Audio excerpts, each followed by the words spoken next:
All right, y'all, welcome back to the show. It's Anti-War Radio. I'm Scott Horton, and I'm joined on the phone by my friend Anthony Gregory. He's a research fellow, I think it's called, at the Independent Institute. That's independent.org. You can check him out on the blog, The Beacon, at independent.org as well. He writes for LouRockwell.com and the Future Freedom Foundation, and a lot of other places like that. If you're in Southern California, he'll be at the Libertopia thing coming up in just a couple of days, I think it is. Welcome back to the show, Anthony. Hey, Scott, it's great to be with you. Hey, what's the Libertopia thing? When is it?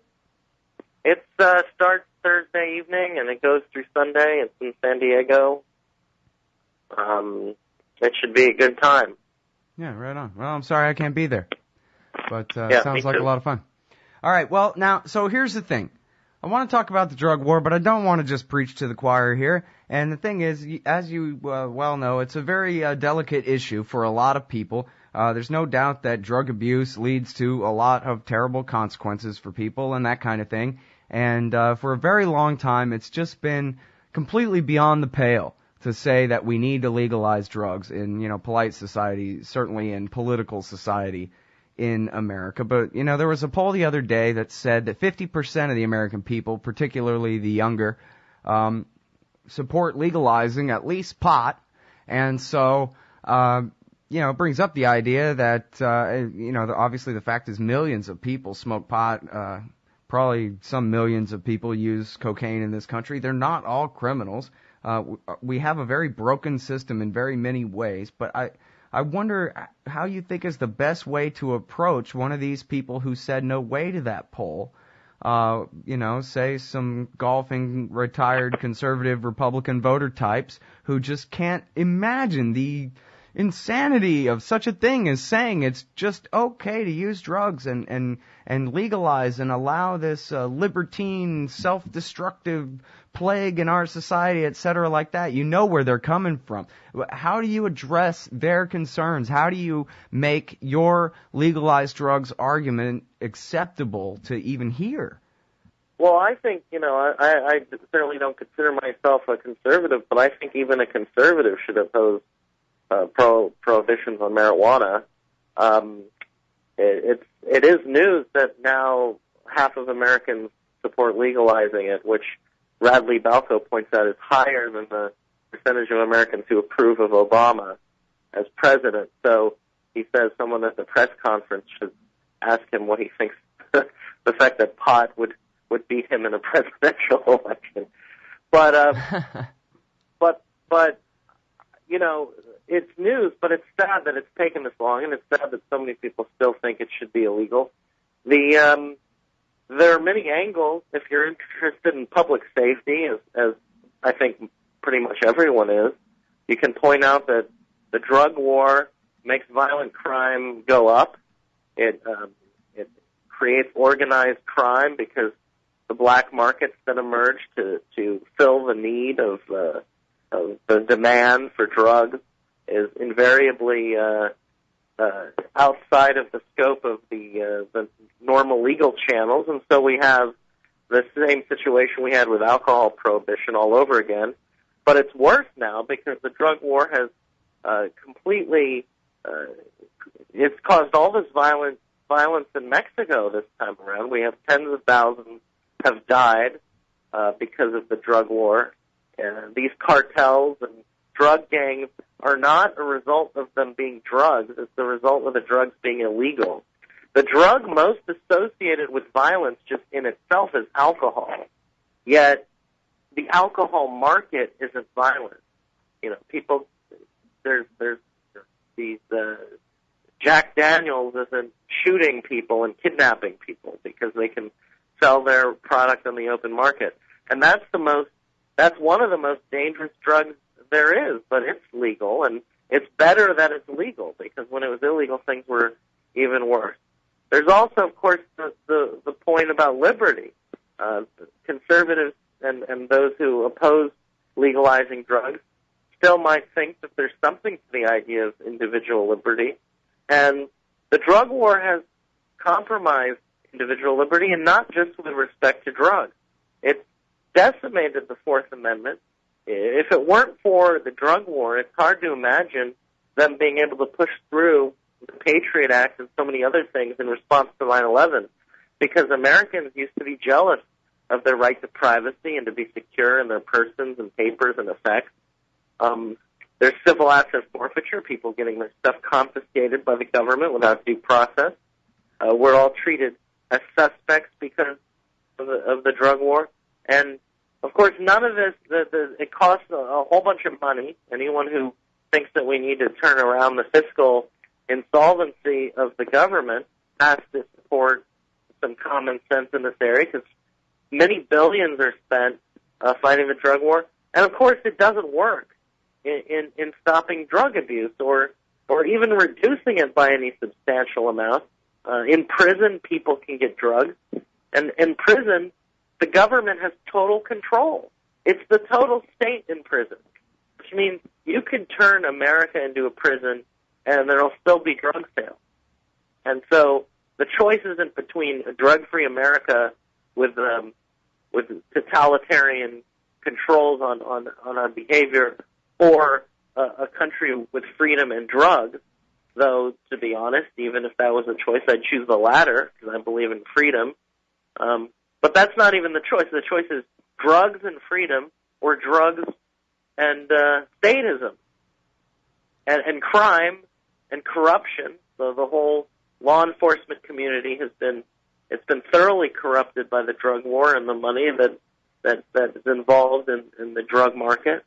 To be honest, the arguments for legalizing drugs are so numerous and compelling to me that I'm stuck with wondering what is it that's keeping people from seeing this, other than the symbolism of having the government, which we all know is the most corrupt, incompetent, dishonest entity in the country. Conservatives say they believe this in particular. Why is having that entity being nominally against some drugs worth all of these horrible costs to our social fabric and our freedom?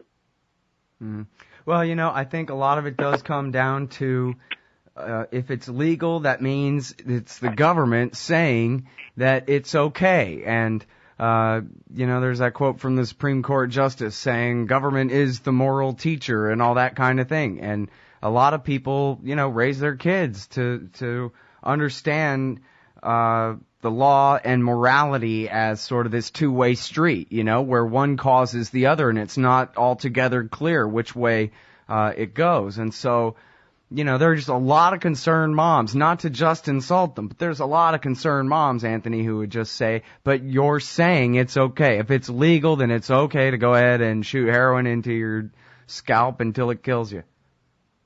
Well, is it okay to drink alcohol until it kills you? Is it okay to smoke cigarettes, until it kills you? These drugs, of course, are the ones that kill by far the most Americans, and then prescription drugs are behind that. But illicit drugs, the honest truth is they tend not to kill as many people, not just because they're illegal, but because they're not as lethal.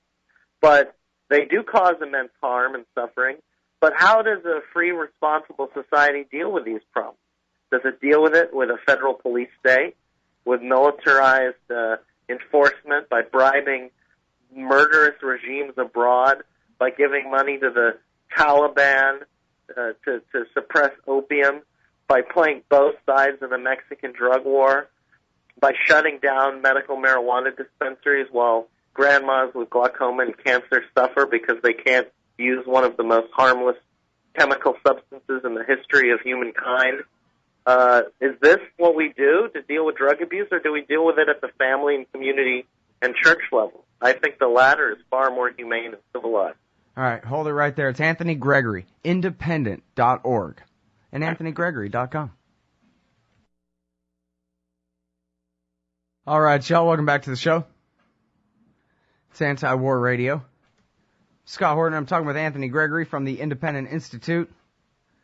about the war on drugs in America. And now, Anthony, I was wondering if you could talk a little bit about what you think America would look like if drugs were legal. And I guess you could take this one of two ways: the kind of I dream of Jeannie, all drug laws and drug police, vanish kind of overnight sort of situation, or whether maybe if the federal government just got out of it, sort of the way they ended prohibition by outsourcing it to the states that regulate the hell out of alcohol but still allow people to drink it. Pick, choose, say whatever you want. I don't care. Well, I think that the latter is more likely. I think if the feds got out of it, the states would continue to prosecute drugs to some degree, but I think they would liberalize their laws because it would be very difficult to keep as draconian a drug war without federal support. I think some states would start legalizing marijuana, and it wouldn't take very long, in my opinion, for that to become legal all over the country or much of the country. And then other drugs, they'd start to decriminalize some of them, try to deal with them in a less brutal way than they do. Of course, I do support having the free market be the regulatory mechanism by which society deals with drugs, that and social norms and morals. And so I don't support any government laws against drugs of any kind. And I think that would be much better. If we had that, I think what you would see is that it wouldn't be the nightmare that people would envision, because there was a time in this country when you could buy heroin at the pharmacy. You could buy cocaine.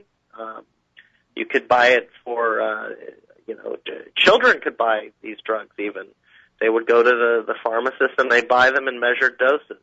And there weren't any more drug problems than there are now.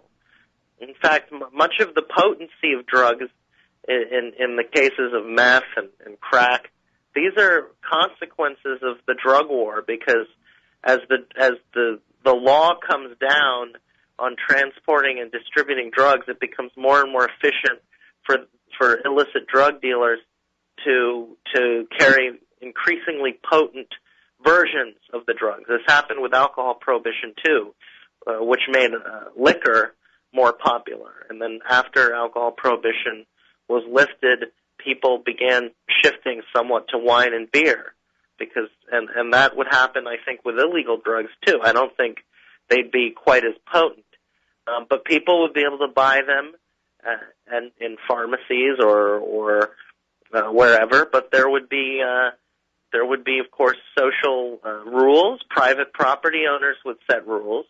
I think that, at the workplace, they wouldn't want you mainlining or during the lunch hour. And families would set rules for their kids as they do with other matters. And I don't think the world would fall apart at all.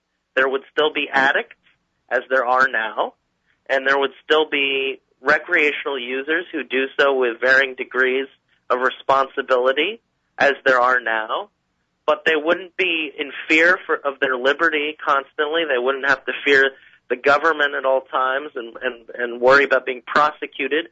People who needed help would be able to seek it without any fear of being jailed and brutalized by the horrendous American criminal justice system. Our liberties would be restored to a degree that I don't think we've seen in our lifetimes. It would be one of the greatest triumphs of freedom in America to have the drug war end. And many other freedoms that have been under attack, it would be harder for them to be under attack. One thing I say to conservatives is the right to bear arms only became so under attack because of prohibition. First, alcohol prohibition, which created the alcohol gangs and Al Capone and the shootouts and the Tommy gun and all this stuff is what led to the first federal gun laws. And then, again, with the drug war, created all this gang violence, which has been used as a rationale to restrict guns. So there are all sorts of freedoms associated with the drug war that have been eroded because of these laws, that we would start to reclaim some of these laws.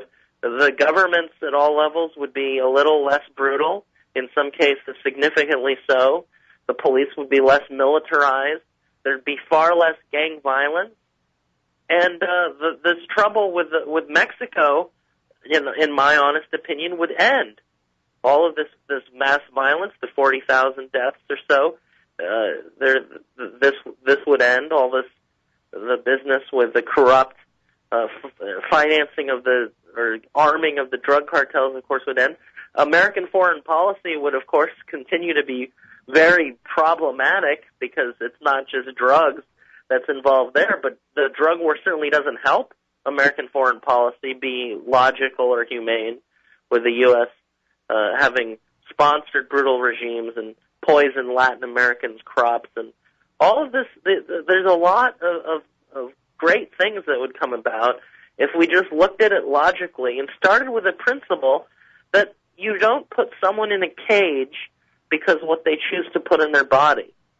And when you don't understand that principle and you try to go against people's right to control their bodies to this intimate a degree, what follows is tyranny, corruption, mass violence, and the disintegration of the social fabric.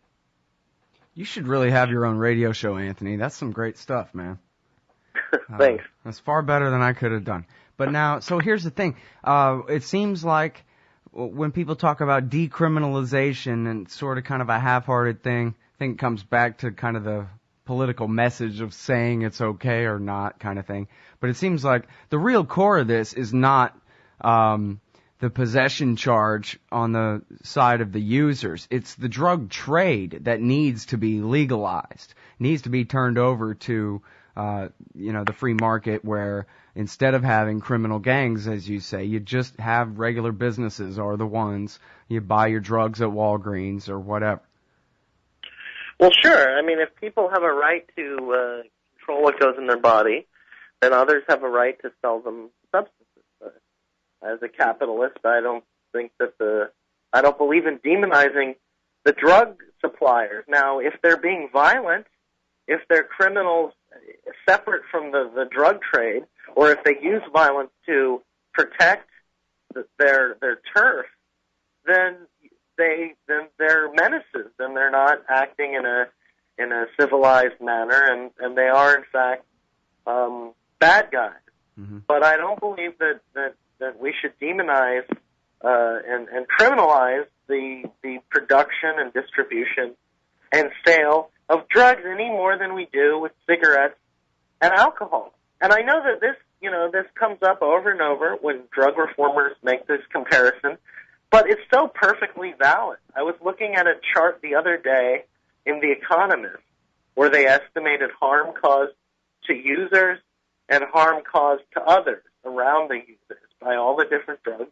And, of course, the number one was alcohol. In terms of harming others because of people getting in accidents, the many homicides that are associated with alcohol, and the overdoses with alcohol. And it's a different kind of problem, but in the very long term, tobacco can be very bad for people. Now, that doesn't mean people don't have a right to do these things. And many of the people who are very bad on the drug war question recognize this when it comes to cigarettes. They think restrictions on whether you should be allowed to smoke in bars are paternalistic. They think cigarette taxes are targeting people based on their personal choices. And they're right. But with the drug war, the problem is so much greater because people are actually being dragged by the many thousands into cages where they're being housed with violent people. The prisons in America are gruesome, where there's brutality. It's basically slavery, where people end up at the total, controlled by their cellmates and these gangs. There's violence. The prison guards don't help, and there's rape. It's a very common problem, which people don't like to talk about in this country. But it's a horrendous problem. And when you put people in prison for distributing or using substances, what are you trying to do? You're trying to protect them from themselves. You're trying to stop them from ruining their lives by subjecting them to that? It's the most insane thing. All right, well, that's a good 20 minutes worth. Thanks very much, Anthony. I really appreciate it. Thank you. All right, everybody, that's my buddy Anthony Gregory, independent.org, anthonygregory.com, LouRockwell.com, FFF.org for his wisdom.